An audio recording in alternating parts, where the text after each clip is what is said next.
الحمد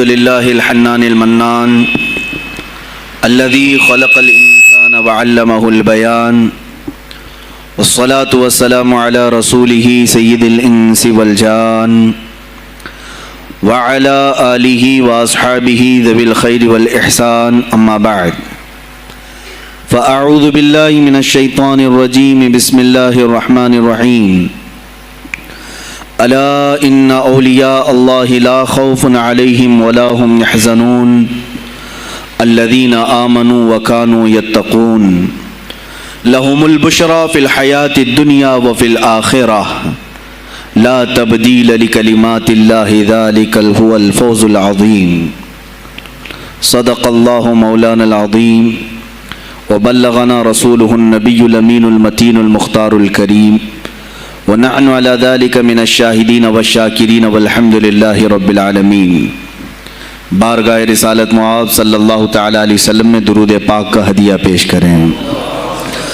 اللہم صلی علی سیدنا و مولانا محمد معدن الجود والکرم وآلہ واصحابہ الکرام وابنہ الکریم وبارک وسلم صلاة دائمة سرمدا ابدا۔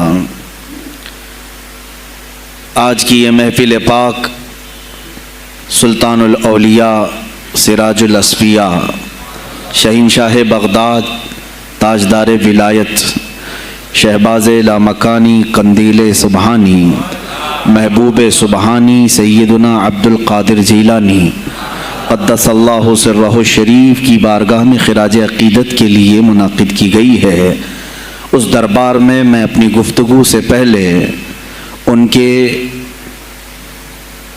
عظیم عاشق جس کو دنیا سنیت فنا فی الغوث اور مجدد میت حاضرہ کے نام سے جانتی ہے، امام احمد رضا خان قادری فاضل بریلوی رضی اللہ تعالی عنہ کی جو خراج عقیدت پیش کی ہوئی منقبت ہے، اسی سے میں بارگاہ غوث میں اپنی گفتگو کا آغاز کرتا ہوں۔ اے سلطان الاولیاء، اے شہنشاہ بغداد، واہ کیا مرتبہ اے غوث ہے بالا تیرا، اونچے اونچوں کے سروں سے ہے قدم اعلیٰ تیرا۔ توجہ، اونچے اونچوں کے سروں سے ہے قدم اعلیٰ تیرا، ارے سر بھلا کیا کوئی جانے کہ ہے کیسا تیرا۔ اے غوث پاک، سر بھلا کیا کوئی جانے کہ ہے کیسا تیرا، اولیاء ملتے ہیں آنکھیں وہ ہے تلوہ تیرا۔ ہم تو ابھی تلوے کو ہی نہیں پہنچ سکے، تمہارے سر تک کون پہنچے ہیں۔ اولیاء ملتے ہیں آنکھیں وہ ہے تلوہ تیرا۔ وہ شہنشاہ بغداد اگر منبر پر کھڑے ہو کر کے اعلان کر دے قدمی ہادی علی رقبت کل ولی اللہ، میرا یہ پاؤں تمام اولیاء کی گردنوں پر ہے، تو پھر ہند کے خطے سے معین الدین اجمیری بھی یہ کہتے ہوں کہ بل علی رأسی و علی عینی، اے سلطان الاولیاء صرف آپ کا قدم گردن پر نہیں میرے سر پر بھی ہے۔ اور پھر اولیاء کاملین نے پکار کر کے دربار غوث میں یوں کہا تھا جب آپ نے اعلان کیا میرا یہ قدم اولیاء کی گردنوں پر ہے، جس کی گردن بنی منبر اولیاء، جس کا منبر بنی گردن اولیاء، اس قدم کی کرامت پہ لاکھوں سلام۔ انہوں نے جب اعلان کیا تو کیا اولیاء کاملین نے جواب میں کیا کہا تھا؟ غوث پاک نے جب بغداد سے پکارا تو پورے مشرق و مغرب شمال و جنوب کے اولیاء نے یوں کہا تھا، یہ دل یہ جگر ہے، یہ آنکھیں یہ سر ہے۔ یہ دل یہ جگر ہے، یہ آنکھیں یہ سر ہے، جہاں چاہو رکھو قدم غوث اعظم۔ گردن ہی کیا ہے، یہ دل ہے، یہ جگر ہے، یہ آنکھیں ہیں، یہ سر ہے، آپ کی مرضی جہاں ہو میرے آقا آپ قدم رکھتے ہیں، جہاں چاہو رکھو قدم غوث اعظم۔ عزیزان گرامی وقار، تاجدار بریلی نے شہنشاہ بغداد کی بارگاہ میں پیش اس طرح سے کیا کہ جو ولی قبل ہوئے یا بعد ہوئے سب ادب رکھتے ہیں دل میں میرے آقا تیرا، سارے اقطاب جہاں کرتے ہیں کعبے کا طواف، کعبہ کرتا ہے طواف در والا تیرا۔ اے شہنشاہ بغداد، تیری میری قسمت کی قسم کھائیں سگانے بغداد، ہند میں رہ کے بھی دیتا رہوں پہرا تیرا۔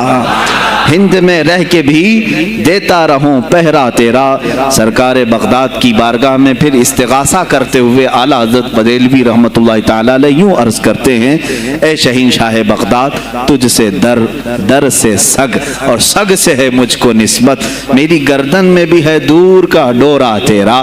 اس نشانی کے جو سگ ہیں نہیں مارے جاتے، جس کی گردن میں قادری پٹا ہو، جس کی نسبت سلسلہ قادریہ سے ہو گئی ہو، اس کے لیے اعلیٰ حضرت بریلوی فرماتے ہیں اس نشانی کے جو سگ ہیں، ہم کتا پاک ہیں شہنشاہ بغداد کے، اس نشانی کے جو سگ ہیں نہیں مارے جاتے، حشر تک میرے گلے میں رہے پٹا تیرا۔ اور اے سننے والو، میں نے اپنے آپ کو سگ کہا، کتا کہا، تو کہیں تم اس خیال میں نہ آ جانا کہ کتا معمولی ہوتا ہے۔ آگے اعلیٰ حضرت نے اس کا بھی سوایہ کر دیا، کیا دبے جس پہ حمایت کا ہو پنجہ تیرا، کیا دبے جس پہ حمایت کا ہو پنجہ تیرا۔ ارے شیر کو خطرے میں لاتا نہیں کتا تیرا، شیر کی تک پرواہ نہیں کرتا غوث پاک کا کتا۔ تو میں نے اپنے آپ کو کتا کہا تو اس بھول میں نہ رہ جانا کہ کتے کو کوئی بھی مار لے جائے گا، اٹھا لے جائے گا۔ ہم نے کہا ہے دربار غوث کا کتا جو شیر کو بھی خطرے میں نہیں لاتا ہے۔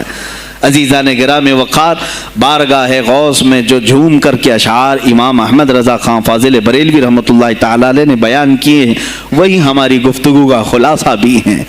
سرکار بغداد سیدنا عبد القادر جیلانی رضی اللہ تعالیٰ عنہ، یقیناً آپ کے ولی کامل ہونے پر تقریباً پوری امت کا اتفاق ہے۔ اتفاق کا مطلب صرف بریلویوں کا نہیں، دیوبندی بھی مانتے ہیں، اہل حدیث بھی مانتے ہیں، شیعہ بھی مانتے ہیں۔ غوث پاک رضی اللہ تعالیٰ عنہ کی ولایت سے ان میں سے کسی کا انکار نہیں۔ آج بھی بغداد میں جائیں، لنگر بٹ رہا ہوتا ہے، شیعہ بھی کھا رہے ہیں۔ غوث پاک رضی اللہ تعالیٰ عنہ کا لنگر آج بھی بٹ رہا ہے۔ بغداد کی وہ ایک ایسی بارگاہ ہے جہاں سنی اور شیعہ دونوں ہیں، دونوں تسلیم کرتے ہیں ان کی ولایت کو۔ اب رہے بات اہل حدیث کی یا دیوبند کی، ان کی کتابیں اٹھاؤ تو پتہ چل جائے گا کہ غوث پاک کے متعلق انہوں نے کیا کیا نہیں لکھا۔ پیر پیراں، میر میراں، شہین شاہ بغداد، بلکہ شیخ ابن تیمیہ جو ہر ولی کی تنقید کرتا تھا، ہر صوفی پر طعن و تشنیع کرتا رہا، اس نے اپنی کتاب میں لکھ دیا کہ میرے پاس اتنی تواتر تک، تواتر کہتے ہیں اتنے لوگوں کا بیان کرنا کہ جن کا جھوٹ پر جمع ہونا محال ہو۔ شیخ ابن تیمیہ کہتا ہے میرے پاس اتنی تواتر سے کسی اور کی کرامتوں کا ذکر نہیں پہنچا جتنا شیخ عبد القادر جیلانی کا پہنچا ہے۔ الفضل لما شہید بہ الاعداء، فضیلت تو اس کی ہے جس کی دشمن بھی گواہی دے رہے ہوں۔ عزیزان گرامی وقار، سرکار بغداد رضی اللہ تعالیٰ عنہ کی ولایت پر تقریباً امت کا اتفاق، بعد میں آنے والے سارے مسلمان انہیں ولی مانتے ہیں۔ اور یہ اور بات ہے کہ ولایت تک سب کا اتفاق ہے، اب غوث کے مقام کے متعلق الحمدللہ ہم منفرد ہیں اس میں، اس لیے کہ ہم انہیں غوث اعظم بھی کہتے ہیں، استغاثہ بھی کرتے ہیں۔ یہ ایک الگ ٹاپک ہے جہاں شرک، بدعت اور کفر کے فتوے لگتے ہیں کہ بریلوی اللہ کو چھوڑ کر اولیاء سے مانگتے ہیں، اور یہ بیویوں سے مانگ لیں تو کوئی حرج نہیں، ہاں اپنے بچوں سے مانگ لیں تو کوئی حرج نہیں، بلکہ چپراسی اور نیتاؤں سے مانگ لیں تو کوئی حرج نہیں۔ کسی صاحب نے آ کر کے مجھ سے کہا تھا آپ غوث اعظم کیوں کہتے ہیں؟ اعظم اللہ ہوتا ہے سب سے اعظم، غوث کہیں ٹھیک ہے۔ سلفی صاحب تھے، ہم نے کہا کہ آپ کو سرکار عبد القادر جیلانی کو غوث اعظم کہنے پر اعتراض ہے، لیکن ایک چوڑا چمار ملک کا پرائم منسٹر بن جائے تو اسے وزیر اعظم کہہ دیتے ہیں، کوئی دقت نہیں آپ کو، وہاں اعظم کہتے ہیں آپ، اعظم کہنے میں آپ کو وہاں جھجک بھی نہیں آتی، اور غوث پاک کو اعظم کہنے میں آپ کو شرم آنے لگتی ہے۔ یہ اپنے اپنے نصیبے کی بات ہے، آپ کا اعظم کوئی اور ہے، ہمارا اعظم کوئی اور ہے۔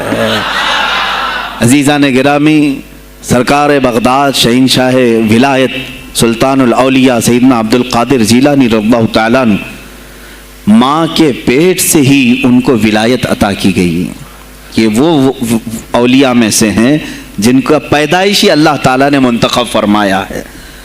بلکہ جس وقت آپ کی ولادت ہوئی یہ شعبان کا آخری دن، اور آپ کی والدہ ماجدہ کے بطن سے آپ اس عمر میں پیدا ہوئے جب عورتوں میں اولاد کی امید ختم ہو چکی ہوتی. آپ کی ماں کی عمر 60 سال کی تھی جب آپ پیدا ہوئے. یہ خود اپنے آپ میں ایک کرامت ہے. اور سرکار بغداد رضی اللہ تعالیٰ عنہ جب جیلان میں پیدا ہوئے تو آپ کا معمول تو دیکھیں، آپ کی ماں خود بتاتی ہیں دوسرے سال غالباً لوگوں کو چاند میں شک ہو گیا، 29 کا چاند نظر آیا کہ نہیں آیا. بعض کہنے لگے ہو گیا ہوگا، بعض کہنے لگے نہیں ہوا ہوگا. تو یوم الشک کہتے ہیں، یعنی 30واں جو شعبان کا ہوتا ہے وہ ایک رمضان بھی ہو سکتا ہے، 30 شعبان بھی. تو لوگ آئے حضرت فاطمہ ام الخیر کے پاس جو غوث پاک کی ماں ہے، پوچھا کہ کل کا چاند ہوا کہ نہیں ہوا، ہمیں شک ہو گیا ہے. آپ نے کہا چاند ہو گیا ہے اور رمضان شروع ہو چکا ہے. کہا کیسے؟ کہا صبح سے میرا بیٹا عبد القادر دودھ کو منہ نہیں لگایا ہے، اور میرے بیٹے کا یہ معمول ہے پچھلے رمضان سے ہی. جس وقت غوث پاک پیدا ہوئے رمضان شروع تھا. ان کی ماں کہتی ہیں سحری سے لے کر افطار تک غوث پاک اپنی ماں کا دودھ نہیں پیتے تھے. یہ بچپنے میں ماں کی گود میں روزے کا آپ کے اوپر کوئی مکلف نہیں تھے، آپ احکام شریعت ابھی آپ کے اوپر لاگو نہیں تھے، لیکن اللہ کا ایک ولی آتا ہے تو وہ نظام خدا قائم کرنے کے لیے آتا ہے. آج میں اسی پر گفتگو کرنا چاہوں گا. اللہ کے اولیاء ظاہر کیوں ہوئے دنیا میں اور کیوں آتے ہیں؟ ان کا سب سے بڑا مقصد دنیا میں آنے کا، جلوہ بار ہونے کا، وہ یہ ہوتا ہے کہ نظام خداوندی کو زمین پر قائم کریں. جس کی کائنات ہے اسی کی بات یہاں پر قائم ہونی چاہیے.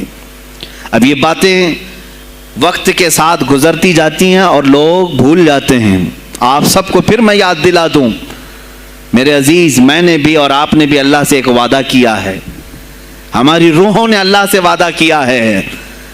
جب اللہ تعالیٰ نے ہمیں پیدا بھی نہیں کیا تھا اس وقت ہماری روحوں کو بلا کر اس نے ایک وعدہ لیا، الست بربکم، کیا میں تمہارا رب نہیں ہوں؟ میں تمہارا مالک اور خالق نہیں ہوں؟ تو سب کی روحوں نے کہا تھا قالوا بلا وربنا، کیوں نہیں مولا، تو ہی تو ہمارا رب ہے. رب تعالیٰ نے فرمایا کیا تم اسی وعدے پر برقرار رہو گے دنیا میں جانے کے بعد؟ سب نے کہا تھا ہم وعدہ کرتے ہیں مولا اسی پر باقی رہیں گے. یہاں آنے کے بعد کتنے وہ لوگ ہیں جو اس کی ربوبیت کا اقرار کرتے ہوئے اس کائنات میں صرف اس کے گن گاتے ہیں. کفار و مشرکین تو وعدہ خلاف ہیں، توڑ دیے، انہوں نے اللہ کے علاوہ کسی اور کو خدا بنا لیا. لیکن تم نے اللہ اکبر تو کہا، زبان سے تو تم نے تسلیم کیا، لیکن تمہارا رہن سہن یہ بتاتا ہے کہ تمہارا مالک کوئی اور ہے.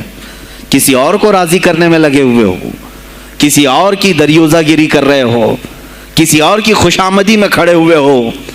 درباروں کے آستانوں کے دروازوں پر تمہارا کھڑا ہونا گھنٹوں پر کسی کو راضی کرنے کے لیے، یہ تمہارا عمل بتاتا ہے کہ تم نے رب اعلیٰ کو اکبر نہیں سمجھا. وعدہ تو تمہاری روحوں نے کیا تھا کہ تیرے سوا کسی کو ہم حاکم نہیں تسلیم کریں گے، حاکم اعلیٰ صرف اللہ ہے. اولیاء کاملین یہی بات یاد دلانے کے لیے آتے ہیں، پھر تمہیں یہ یاد دلانے کے لیے آتے ہیں. اور جس شان سے وہ دنیا میں آتے ہیں بچپن سے ہی ان کے حالات ایسے ہوتے ہیں کہ شریعت طاہرہ کی پابندی ان کے ہر قول و عمل میں نظر آتی ہے، ہر قول و عمل میں. اس لیے کہ ہم جس کی زمین پر ہیں اور جس کی آسمان کے نیچے ہیں، بات ہوگی تو صرف اسی کی ہوگی، بات ہوگی تو صرف اسی کی ہوگی. مجھے ایک بات یاد آتی ہے، سرکار مفتی اعظم ہند رحمۃ اللہ تعالیٰ علیہ آپ کے سامنے کوئی صاحب تقریر کر رہے تھے، یہ زمین سب کی ہے، ان کی بھی ہے، ان کی بھی ہے، ان کی بھی ہے. آپ نے کہا چپ رہو، زمین اللہ کی ہے اور صرف اللہ کا نام ہو. یہ سب کی ہمت نہیں بولنے کی. زمین اللہ کی ہے اور اللہ ہی کا یہاں پر اللہ ہی کی بولی بولی جائے، اسی کے لیے زیب دیتا ہے. جس کے گھر میں رہ رہے ہو اسی کی بات کرو. عزیزان گرامی وقار، سرکار بغداد ان کی کرامات اپنی جگہ پر، لیکن ان کی زندگی کے کچھ اہم گوشے میں لے کر آج حاضر ہوں. آج ہمارے حالات کے اعتبار سے بھی ضرورت ہے اس کی. جب آپ پروان چڑھتے رہے اپنی ماں کی گود میں، بہت جلدی آپ کے والد گرامی کا انتقال ہو گیا. آپ سے خود پوچھا گیا تھا غوث پاک سے آپ کی جوانی میں، یا جب آپ کا شہرہ بغداد میں بہت ہو گیا تب پوچھا گیا تھا آپ کو اپنے ولی ہونے کا احساس کب ہوا؟ غوث پاک سے ہی پوچھا گیا تھا آپ کو کب پتا چلا اللہ نے آپ کو ولایت کا یہ مقام عطا کیا؟ آپ فرماتے ہیں جب میں 10 سال کا تھا، مدرسے جاتا تھا تو غیب سے ایک آواز آتی تھی، افصحوا فی المجالس لولی اللہ، غیب سے آواز آتی تھی اے لوگوں مجلس میں جگہ چھوڑ دو، اللہ کا ولی آ رہا ہے۔ یہ آواز صرف میں نہیں، میرے استاد بھی سنتے، وہاں بیٹھے شاگرد بھی سنتے، اور سب کھڑے ہوتے تھے، جگہ دیتے تھے۔ غوث پاک فرماتے ہیں جب ہر بار مجھے یہ آواز آنے لگی تب مجھے احساس ہوا کہ اللہ تعالیٰ نے مجھے ولایت کا تاج پہنایا ہے۔ پھر آپ کو لہو و لعب میں، کھیل کود میں نہیں رکھا گیا۔ فرماتے ہیں ایک بار میں صرف ایک گائے کی پونچھ پکڑنے کی کوشش کر رہا تھا، گائے پلٹ گئی، فصیح عربی میں کہنے لگی الہذا خلقت ام بہذا امرت یا عبد القادر، اے عبد القادر کیا تجھے اسی کام کے لیے پیدا کیا گیا، یا تجھے اللہ نے اس کام کا حکم دیا کہ میری پونچھ پکڑے؟ غوث پاک فرماتے ہیں میں چونک گیا کہ ایک جانور مجھ سے عربی میں بات کر رہا ہے۔ اور اس کے بعد وہ گائے خود کہنے لگی اے عبد القادر تجھے اللہ نے اپنی مخلوق کے لیے بنایا ہے، اپنے بندوں کو راہ راست پر لانے کے لیے۔ غوث پاک فرماتے ہیں اس کے بعد زندگی میں کبھی کھیل کود کی خواہش بھی نہیں آئی، کھیل کود کی خواہش بھی نہیں آئی، کبھی تصور بھی نہیں کیا۔ اور جب آپ جیلان سے نکل کر بغداد آئے، بغداد کے جو حالات تھے وہ آپ نے بہت قریب سے مشاہدہ کیا۔ میرے عزیزو آج کے جو حالات ہیں نا، آج کے جو حالات میں نے پڑھا اس سے بھی زیادہ ڈینجر حالات اس زمانے کے تھے۔ آج لوگ حالات کی شکایت کرتے ہیں، بہت سارے علماء مولانا ہم سے کہتے ہیں حالات اب صحیح نہیں ہیں، ویسے نہیں ہے پہلے۔ میں تمہیں غوث پاک کے حالات بتاتا ہوں، اس وقت سیاسی حالات کیا تھے۔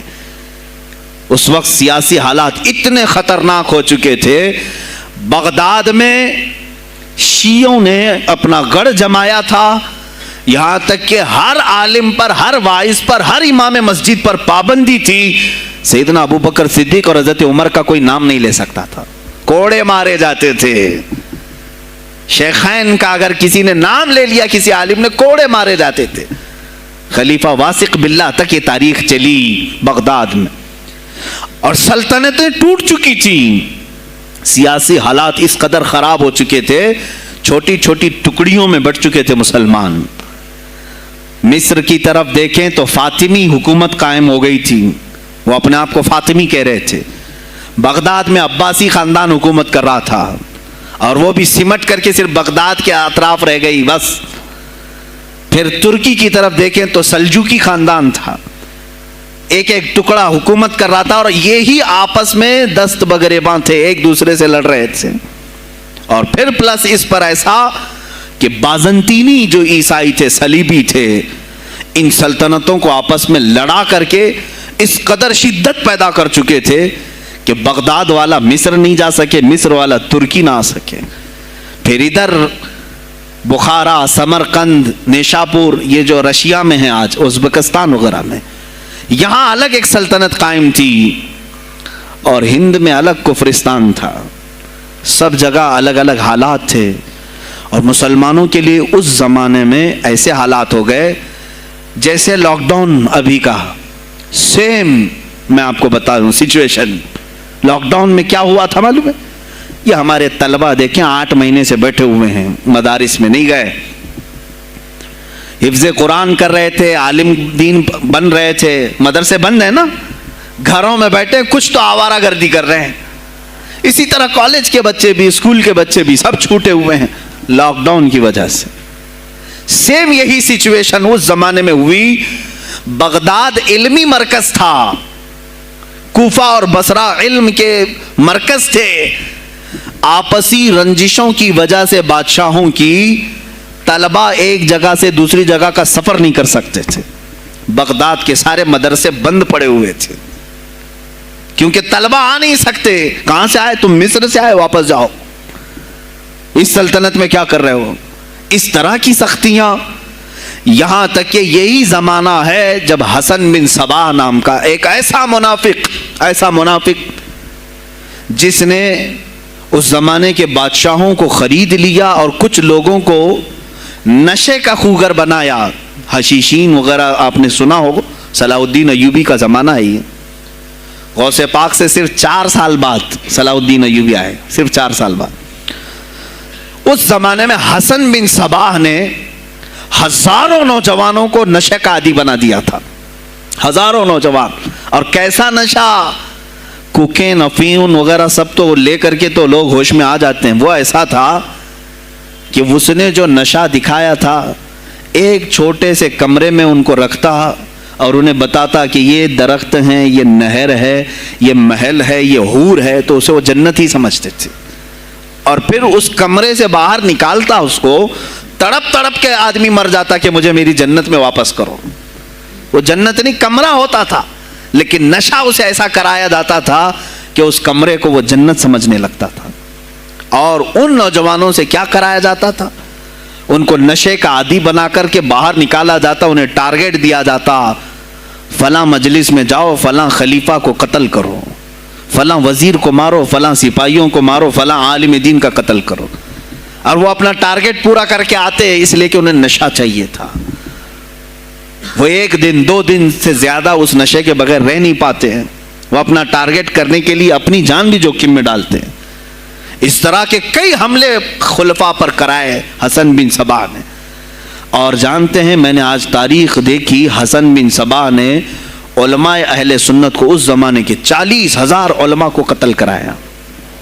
یہ وہ زمانہ تھا جب بغداد کا حال یہ تھا کہ نشہ زیادہ ہو چکا تھا, علم دین کے مراکز بند ہو رہے تھے, اور علماء بولنے میں ہچکچا رہے تھے, ڈر رہے تھے, اور سلطنتیں آپس میں ایک دوسرے سے ٹکرا رہی تھیں. جو خلیفہ بیٹھتا وہ نہایت عیاش قسم کا خلیفہ آتا تھا. اکثر خلیفہ عیاش آئے, ان کے حریم میں, ان کے حرم خانے میں, یعنی ان کے محل میں 40 عورتیں ہوا کرتی تھیں جن کے ساتھ وہ وطی کرتے, جمع کرتے. جبکہ وہ مسلمان خلیفہ ایک بادشاہ کے لیے, چاہے کوئی بھی ہو, 4 سے زیادہ کی اجازت ہے, 40 کنیزاؤں کے ساتھ وہ زندگی گزار رہے ہوتے.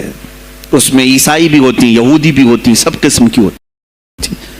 یہ خلفاء کا حال تھا.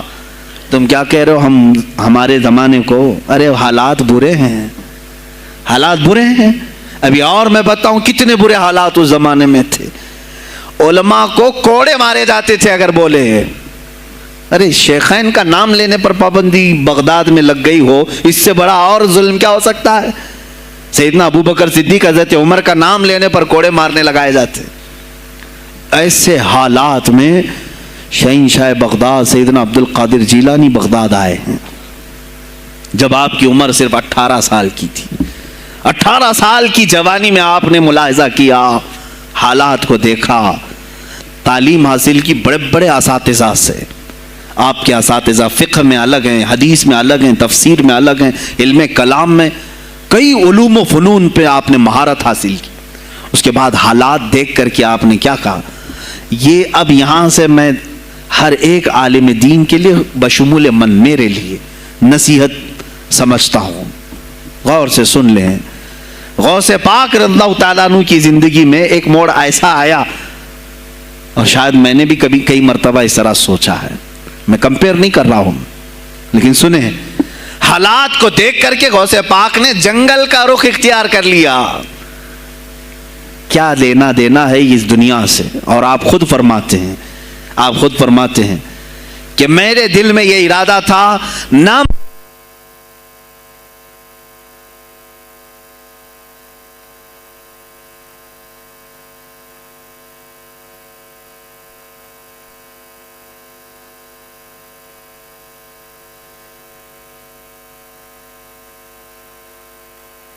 ہیں, میرا ارادہ ہوا جنگل میں ایسی جگہ رہوں کہ نہ مجھے مخلوق دیکھے اور نہ میں مخلوق کو دیکھوں, عبادت میں ایسے مصروف ہو جاؤں. جنگلوں میں آپ عبادت کرتے رہے, لیکن فرماتے ہیں مجھے غیب سے آواز آئی اللہ رب العزت کی طرف سے, کہا اے بندے قادر، آپ کا نام ہی عبد القادر ہے، اے قادر کے بندے، تجھے اللہ نے جنگلوں کے لیے نہیں بنایا، امت مصطفیٰ کی رہنمائی کر، خلق خدا تجھ سے نفع حاصل کرے، واپس آ جا۔ غوث پاک فرماتے ہیں میرا ارادہ تو تھا کہ میں اپنی زندگی اللہ کی یاد میں فنا کر دوں، لیکن میں شہر صرف اس لیے واپس آیا کہ جنگل میں صرف میری اصلاح ہو سکتی ہے، شہر میں پوری امت کی اصلاح ہو سکتی ہے۔ علماء کے لیے یہی آج نصیحت ہے، تم چاہے تو گدی نشین بن جاؤ، سجادہ نشین بن جاؤ، جھولی نشین بن جاؤ، جنگل نشین بن جاؤ، ہو سکتا ہے تمہارے اپنے فائدے کے لیے تم سوچ سکتے ہو۔ میں نے ابھی یہ کہا، میرے دل میں ارادہ تھا کہ گوشہ نشین ہو کر کے اپنی عبادت کریں، اپنی آخرت کی فکر کریں، نہیں، علماء کو اللہ تعالیٰ نے علم عطا کیا ہے امت مصطفیٰ کی رہنمائی کے لیے، یہ امانت ہے، چاہیں تو بھی چھپ نہ سکیں۔ عزیزان گرامی وقار، غوث پاک رضی اللہ تعالیٰ عنہ واپس بغداد آئے۔ اچھا، وہ اتنی عبادتوں کے عرصے میں جانتے ہیں کہاں کہاں کا سفر نہیں کیا انہوں نے؟ جنگلوں کا سفر، صحراؤں کا سفر، بیابانوں کا سفر، یہاں تک کہ سری لنکا کی سرزمین تک پہنچے، ملتان تک آئے۔ یہ تاریخ کی کتابیں بتاتی ہیں آپ نے پیدل یہ سارے سفر کیے، پھر واپس اسی بغداد آئے جہاں کے حالات بڑے ہی کشیدہ تھے، اور خلفائے وقت کے خلاف زبان کھولنا یہ آگ سے کھیلنے کے برابر تھا، آگ سے کھیلنے کے برابر تھا۔ اور سب سے بڑا مسئلہ تو غوث پاک کے لیے یہ تھا کہ آپ بغداد کے نہیں تھے، عراق کے نہیں تھے، آپ جیلان سے آئے تھے۔ جیلان ایران میں ہے، اس زمانے میں طبرستان ایک صوبہ تھا، طبرستان کا ایک شہر جیلان تھا، جیلان سے آئے ہوئے تھے بغداد میں۔ آپ کی زبان فارسی تھی، فارسی زبان کا ایک طالب علم بغداد میں آیا ہے، اور بغداد پورا عربیوں کا ہے، فصیح عربی بولنے والے لوگ، اور نہایت ہی عیاشی میں پڑے ان کی اصلاح کیسے کریں۔ دل میں بار بار یہ احساس ہوتا، غوث پاک فرماتے میری زبان فارسی تھی اور ان کی زبان عربی ہے، میں ان سے خطاب کیسے کروں، ان کو اصلاح کے راستے پر کیسے لاؤں؟ بار بار سوچتے تھے، لیکن دل میں ایک درد ہوتا تھا کہ امت مصطفیٰ کو اس حال میں نہیں چھوڑنا چاہتا۔ ایک دن ایک مسجد میں غمگین حالت میں سوئے، ظہر کا وقت تھا، نماز پڑھ کر کے آپ آرام کر رہے ہیں، اور جیسی آنکھ بند ہوئی سرور کائنات صلی اللہ علیہ وسلم تشریف لائے۔ پوچھا عبد القادر کیوں غمگین ہے میرے بیٹے؟ کہا کہ یا رسول اللہ صلی اللہ علیہ وسلم، زبان میری عجمی ہے، فارسی، میں عربیوں کے بیچ بیٹھا ہوں، اصلاح کرنے کی کوشش کرتا ہوں، لیکن مجھے یہ عجمی سمجھیں گے۔ اللہ کے نبی صلی اللہ علیہ وسلم نے فرمایا تو اپنا منہ کھول۔ آپ نے منہ کھولا، حضور پاک نے اپنا لعاب پاک ڈالا، دوسری بار ڈالا، تیسری بار ڈالا، چوتھی بار ڈالا، پانچویں، چھٹی، 7 مرتبہ حضور پاک نے اپنا لعاب پاک دیا اور کہا عبد القادر اب اٹھ اور بیان کرو۔ فرماتے ہیں خواب میں نے حضور اکرم صلی اللہ علیہ وسلم کا لعاب پاک لیا، تھوڑی ہی دیر گزری تھی، میرے خواب میں ہی میرے جد کریم مولا کائنات علی مرتضیٰ تشریف لائے۔ کہا پھر وہی سوال کیا عبد القادر کیوں نہیں بیان کرتے؟ کہا میں فارسی النسل، فارسی ہوں اور عربیوں کے بیچ میں ہوں۔ انہوں نے کہا تو اپنا منہ کھول۔ باب العلم، باب مدینۃ العلم، علی کرم اللہ وجہہ الکریم اپنا لعاب پاک ڈالتے ہیں، 1 بار، 2 بار، 3 بار، 4 بار، 5 بار، 6 بار، بس کیا۔ غوث پاک نے کہا نانا جان نے مجھے 7 مرتبہ پلایا، آپ نے 6 مرتبہ۔ علی کرم اللہ وجہ الکریم فرماتے ہیں میں برابری تو نہیں کر سکتا، وہ رسول کائنات ہیں۔ عزیزان گرامی وقار، غوث پاک فرماتے ہیں پھر میری آنکھ کھلی، اور اسی جامع مسجد میں جب میں کھڑا ہوا اور خطاب کے لیے لوگوں کو پکارا تو دیکھا ادھر سے بھی مخلوق آ رہی ہے، ادھر سے بھی آ رہی ہے، سامنے سے بھی آ رہی ہے، مجمع اتنا کثیر کہ تل دھرنے کی جگہ مسجد میں نہیں تھی۔ اور جب آپ کا خطاب ختم ہونے کو تھا